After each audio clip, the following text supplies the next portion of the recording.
Assalamualaikum warahmatullahi wabarakatuh. Nama saya Abdul Nafi dengan NIM 2012-1003 dari kelas PAIA.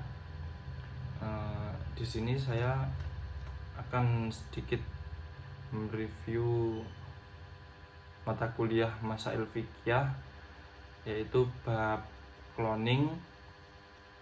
Langsung saja, yang pertama yaitu definisi cloning.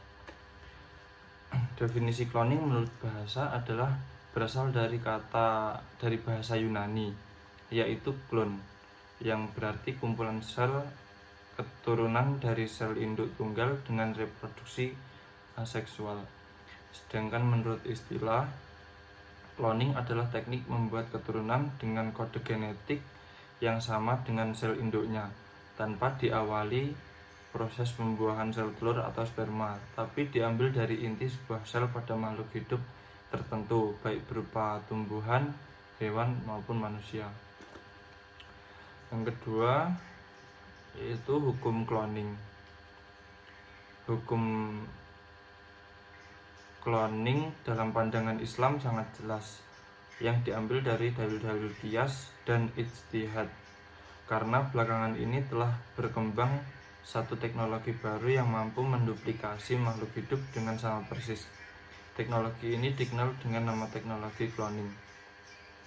Cloning telah berhasil dilakukan pada tanaman sebagaimana pada hewan belakangan ini, kendati pun belum berhasil dilakukan pada manusia. Tujuan cloning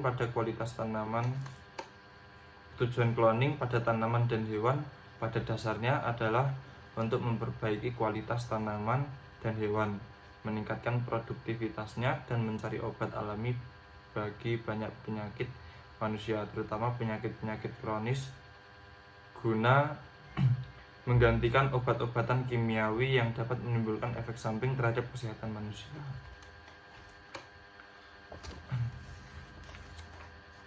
Kemudian yaitu hukum cloning pada manusia.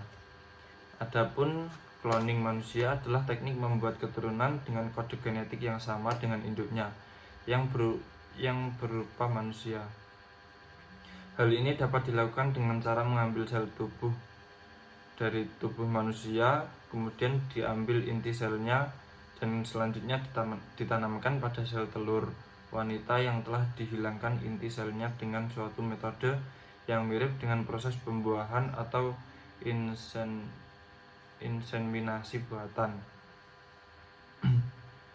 Dengan metode semacam itu, cloning manusia dilaksanakan dengan cara mengambil inti sel dari tubuh seseorang, lalu dimasukkan ke dalam sel telur yang diambil dari seorang perempuan, lalu dengan bantuan cairan kimiawi khusus dan kejutan arus listrik, inti sel digabungkan dengan sel telur. Setelah proses penggabungan ini terjadi, sel telur yang bercampur dengan inti sel tersebut ditransfer ke dalam rahim seseorang perempuan agar dapat memperbanyak diri berkembang, berdiferensiasi, dan berubah menjadi janin sempurna.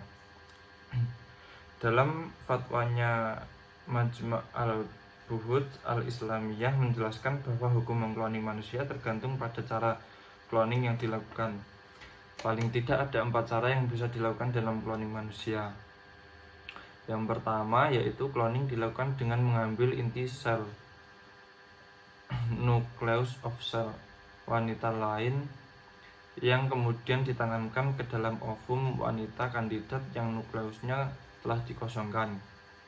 Yang kedua, cloning dilakukan dengan menggunakan inti sel wanita kandidat itu sendiri dari sel telur milik sendiri, bukan dari pendonor. Yang ketiga, cloning dilakukan dengan menanamkan inti sel jantan ke dalam ovum wanita yang telah dikosongkan nukleusnya. Sel jantan ini bisa berasal dari hewan, bisa dari manusia. Terus manusia ini bisa pria lain, bisa juga suami si wanita. Cloning dilakukan dengan cara pembuahan. Yang keempat yaitu cloning dilakukan dengan cara pembuahan ovum oleh sperma, yang dengan proses tertentu bisa menghasilkan embrio-embrio kembar yang banyak.